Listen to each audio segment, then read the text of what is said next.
ایک سوال تھا کہ سیدنا علی علیہ السلام کا جو یہ 3 خلیفہ کا دور تھا، اس دور میں ان کا رول کیا ہے آپ کی مذہب کے مطابق؟ ان کا رول یہ تھا کہ وہ اپنی جان بچاتے تھے. وہ ان کا رول یہ تھا کہ ان کا جو حق تھا فدق سے، جو بہت عظیم حق تھا، ان کے وائف کا رسول اللہ صلی اللہ علیہ وسلم نے اپنے حیات میں دیا تھا، تو ان لوگوں نے غصب کیا تھا، اور اس میں ان ساری آمدنی اسی سے تھی رسول پاک صلی اللہ علیہ وسلم کی، تو اس کو ان لوگوں نے غصب کیا تھا. اور جو بھی باغات تھے پیغمبر صلی اللہ علیہ وسلم کے جو حق بنتا تھا اہل بیت علیہ السلام کا، ان لوگوں نے غصب کیا تھا. ان کی جو جائیداد، اپنی جو جائیداد مکے میں تھی، وہ مکے سے نکلنے کے بعد وہ سب لوگوں نے قبضہ کیا تھا، بیچ دیا تھا، تو ان کے پاس کچھ بھی نہیں تھا. اور پھر جب یہ مدینہ منتقل ہوئے تھے تو امیر المؤمنین علیہ السلام ہمیشہ جہاد میں ہوتے تھے، رسول پاک صلی اللہ علیہ وسلم کی خدمت میں ہوتے تھے، وہ کاروبار تو تھا نہیں ان کا. اور تو اس لیے جب رسول پاک صلی اللہ علیہ وسلم دنیا سے چلے گئے تھے تو انہوں نے بہت اہتمام کیا تھا کہ ان کے اہل بیت کبھی کسی کے محتاج نہ ہوں، اور بہت بڑی جاگیر فدق، اور اس کے علاوہ جو باغات مدینے میں رسول پاک صلی اللہ علیہ وسلم کے اپنے ذاتی تھے، جو یہود وغیرہ سے انہوں نے لیے تھے بغیر جنگ کے، انہوں نے خود صلح کیا تھا، مرضی سے یہودیوں نے دیا تھا کہ آپ ہم یہاں سے ہمیں چھوڑ دیں، ہم آپ کو یہ دے دیتے. تو وہ ابوبکر نے ان سے چھین لیا، کہہ دیا کہ یہ بھائی رسول پاک صلی اللہ علیہ وسلم نے آپ کو نہیں دیا ہے. پھر فرمایا کہ یہ ہمارا میراث بنتا ہے، پھر کہتا ان کی میراث ہی نہیں ہوتی. پھر یہ سب چھین لیا. اس کی وجہ یہی تھی کہ ابوبکر عمر کو پتہ تھا کہ اگر اہل بیت علیہ السلام کے پاس مال دنیا ہوں اور ان کے پاس غنا ہو، ان کے پاس سرمایہ ہو، تو لوگ ان کے گرد جمع ہو جائیں گے، اور ان کے پاس طاقت آئے گی خلافت واپس لینے کی. اور ان کو بھی اپنی خلافت چلانے کے لیے بھی خرچے کی ضرورت تھی. تو ان لوگوں نے وہ سب سے، اگر لیکن اہل بیت علیہ السلام فقیر ہوں، ان کو اپنے کھانے کی فکر ہو، دن رات کا اس کی فکر ہو، تو پھر یہ خلافت کے لیے کوئی اہتمام بھی نہیں کر سکیں گے. تو ان کی جو سیاست تھی وہ وہی تھی. امیر المومنین علیہ الصلوۃ والسلام اس زمانے میں کیا کرتے تھے؟ اس زمانے میں کیونکہ سب جائیداد چھینے گئے تھے، تو وہ ان کے اپنی زمینیں بھی سب گورنمنٹ نے لے لی تھی. تو وہ کیا کرتے تھے؟ کسی یہودی کے باغ پہ کام کرو، کسی فلانے کے باغ پہ کام کرو، اور اس سے تھوڑی سی محنت مزدوری کر کے اپنے گھر والوں کو لاتے تھے. ان کا رول یہی تھا. اور وہ کبھی انہوں نے خلافت کا کوئی عہدہ قبول نہیں کیا، نہ ابوبکر کا، نہ عمر کا، نہ عثمان کا. بعض دفعہ یہ ہوتا تھا کہ یہودی آتے تھے، نصرانی آتے تھے، اور کیونکہ وہ اہل علم تھے یہودی اس زمانے میں. اب جب ایسے ہمارے زمانے میں مسلمانوں میں تو علماء ہیں، کتابیں ہیں، اس زمانے میں مسلمانوں میں کوئی علم نہیں تھا، مسلمان سب ان پڑھ تھے. لیکن یہودیوں میں علم بڑا تھا، ان کے پاس کتابیں تھے، انبیاء کے اخبار تھے، تاریخ تھا، ان کے پاس فقہ ہے، بہت کچھ ہے ان کے پاس. نصرانیوں کے پاس اسی لیے وہ اہل کتاب بولتے ہیں، کیونکہ وہ پڑھے لکھے لوگ تھے. تو وہ آ کر سوالات کرتے تھے، تو کہتے تھے کہ مسلمانوں کا پیغمبر کہاں ہے؟ وہ کہتے ہیں پیغمبر تو وفات ہو گئے. جانشین کون ہے؟ کہتے ہیں ابوبکر، یہ عمر ہے، جس کا بھی زمانہ تھا. تو پھر کہتے ہیں ہمارے سوالات ہیں. وہاں کے سوال کرتے تھے، ان کو جواب نہیں آتی تھی. پھر وہ کہتے ہیں یہ کیسا آپ کا دینی بات ہے. تو پھر بہت سارے صحابہ تھے، ابو ذر تھا، مثلا سلمان تھا، یہ لوگ کہتے تھے کہ نہیں، یہ پیغمبر صلی اللہ علیہ وسلم کا ایک واقعی وارث ہے، ان کے پاس آ جاؤ. پھر ان کو لے کے جاتے تھے امیر المؤمنین علیہ السلام کے پاس، اور امیر المؤمنین علیہ الصلوۃ والسلام کو جواب دیتے تھے. اور بہت سارے ان میں سے جو یہود و نصارا تھے اس طرح مسلمان بھی ہوئے، اور اس کے واقعات بہت زیادہ ہیں. تو اسی طرح بعض دفعہ یہ ہوتا تھا کہ اسلام خطرے میں پڑ جاتا، کہ خلیفہ کو نہیں پتا ہوتا کہ کیا کرے. مثلا ایرانیوں نے جب حملہ کیا تھا، فارس نے جب حملہ کیا تھا، وہ مدینہ آنے کے چکر میں تھے. تو امیر المؤمنین علیہ السلام نے عمر کو مشورہ دیا تھا کہ تو نہ جانا جنگ میں. اس کا واقعہ بڑا مشہور ہے، میں نے اس کو تقریر کی، اسی یوٹیوب میں موجود ہے، کہ تو آپ جنگ میں نہ جائیں، کیونکہ اگر آپ جنگ میں جائیں گے تو آپ بھاگ جائیں گے، اور پھر وہ ایرانی جو ہے یا مدینہ تک آ جائیں گے.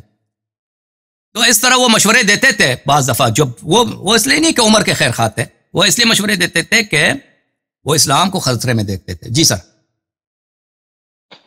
یہاں پہ یہی بات میرا نیکسٹ تھا کہ حضرت علی علیہ السلام نے ان 3 خلیفہ کے دور میں کوئی جنگ لڑی ہے؟ نہیں، بالکل نہیں لڑی. ایک اور وہ کام کرتے تھے، وہ بالکل کسی جنگ میں حصہ نہیں لیا انہوں نے. نہ امام حسن علیہ السلام نے حصہ لیا، نہ امام حسین علیہ السلام، کسی نے حصہ نہیں لیا.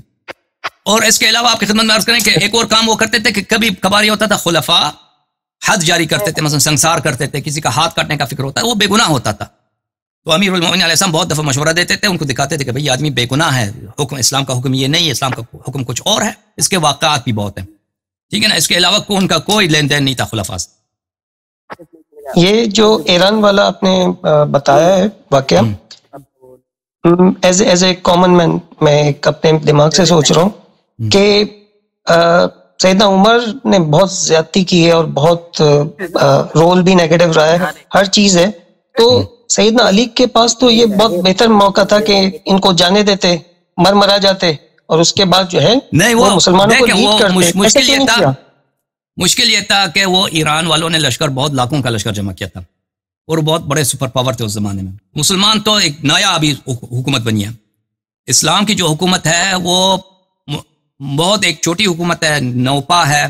اور ایران تو ایک اسٹیبلشڈ امپائر تھی اور امپائر بھی ان کا وسیع تھا. انہوں نے ان ایرانیوں کو پتہ چلا تھا، فارس، ایرانی بھی اس زمانے میں ایرانی نہیں کہتے تھے، اس زمانے میں فارس کہتے تھے.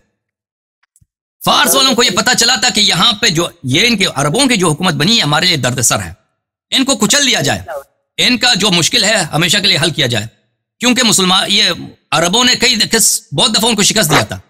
یعنی چھوٹے موٹے جنگ ہوتے تھے نا، ان کو پسپا کر دیتے تھے، ان کے بارڈر پہ جا کے ان کو پسپا کر کے ان کے شہر پہ قبضہ کرتے ہیں، ان کے مالوں کو غارت کرتے تھے مسلمان. تو انہوں نے ان کو پتہ چل گیا تھا کہ ہمارے جو بارڈر پہ ہے یہ مشکلات، اس کا اصل جڑ مدینے میں ہے. تو وہ اسی فکر میں تھے. انہوں نے کئی لاکھ کا لشکر جمع کیا تھا مختلف ملکوں، اصفہان سے، قم سے، کاشان سے، رے سے، آذربائیجان سے، اپنے مختلف صوبوں سے انہوں نے لاکھوں کا لشکر جمع کیا تھا. ان کا یہ تھا وہ کہ ہم پہلے آ کے مدائن پہ حملہ کریں گے، پھر اس سے آگے آ کر مدینے تک آ جائیں گے. ٹھیک ہے نا؟ تو اس لیے اگر عمر وہاں جاتے، عمر اگر جاتے تو سارا لشکر اپنا سب سامان لے کے جاتے اپنے ساتھ، اور وہاں پر اگر شکست ہوتی تو پھر ایرانیوں کو روکنے والا کوئی نہیں تھا. ایرانی آ جاتے مدینے تک، اور وہ اگر مدینے آ جاتے نا، وہ تو ان کو تو نہیں پتا، وہ ایرانی وہ آتش پرست ہیں، زردشتی ہیں، وہ تو بالکل اسلام کو نہیں چاہتے، وہ تو سب کو قتل کرتے، پھر تو کوئی نہیں بچتا، تو پھر دین ختم ہو جاتا. تو اس لیے ان کو کہا کہ آپ نہ جائیے. بہت مہربانی آپ کی سر، تھینک یو میرے بھائی. آپ دوسروں کو باری دے دیں، ٹھیک ہے نا؟ کنفرم کر دیے گا کہ ابو غادیہ جو ہے وہ بیعت کے اندر شامل تھے اس بیعت میں؟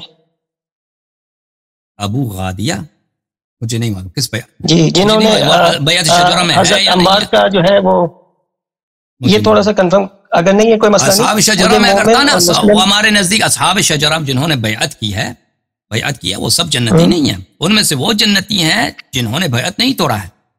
جنہوں نے بیعت توڑا ہے اصحاب شجرہ میں سے وہ جنتی نہیں ہے. ابو غادیہ بھی اس میں سے ہیں یا نہیں بھی میرے ذہن میں نہیں ہے. اچھا، یہ پہلا سوال. دوسرا سوال کیا تھا؟ مسلمان اور مومن کا کیا فرق ہے؟ سے زیادہ نہیں لوں گا میں. مسلمان اور مومن میں فرق کیا؟ مسلمان وہ ہے جو لا الہ الا اللہ محمد رسول اللہ پڑھتا ہے صلی اللہ علیہ وسلم. یہ جو بھی کلمہ پڑھے وہ مسلمان ہے، اس پہ اسلام کے احکام جاری ہوں گے. یعنی جو بھی حکم مسلمانوں کا ہے، مثلا اگر کوئی مال غنیمت آتا ہے تو امام وقت کے لیے ضروری ہے کہ وہ اس کو بھی اس کا حصہ دے دے، کیونکہ وہ مسلمان ہے. اگر مثلا وہ اس کو والد مر جاتا ہے تو اس کو میراث ملے گا، نہیں کہیں گے کہ کافر ہے اس کو میراث نہیں ملتا. ٹھیک ہے نا؟ وہ اگر کسی سے شادی کرنا چاہتا ہے، اگر وہ شخص راضی ہے، عورت راضی ہے، تو اس سے شادی کر سکتی ہے، کیونکہ یہ کلمہ گو ہے. یہ سب اسلام سے، کلمہ سے